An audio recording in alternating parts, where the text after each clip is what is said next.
زعماء الأصنام الحمد لله اهتدوا وجاءوا بالأصنام لتحرق.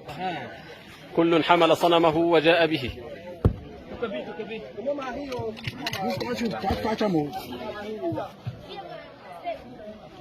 هذا أفضل يوم طلعت فيه الشمس على هذه القرية، حيث جمعوا أصنامهم. وزعماء الأصنام هؤلاء سيعيدون نطق الشهادة بعد اللقاء الخاص به.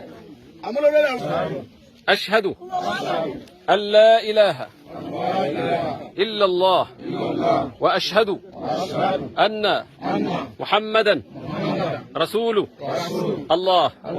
أشهد أن لا إله إلا الله وأشهد أن محمدا رسول الله. هيا اجعلهم يحرقون هذه الشياطين.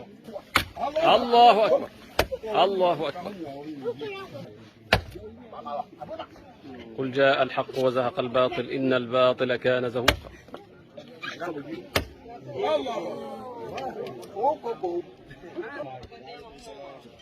وقل جاء الحق وزهق الباطل إن الباطل كان زهوقا.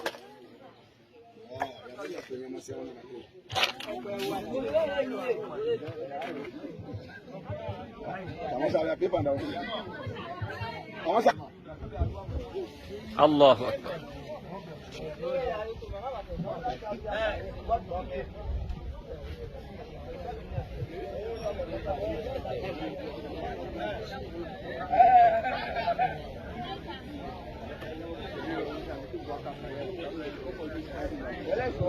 في محفل كبير تخلصت القرية الكريمة من أصنامها وأسلموا جميعا، والحمد لله رب العالمين في هذا اليوم الطيب، يوم 12 من شهر جمادى الآخرة سنة 43 و400 وألف.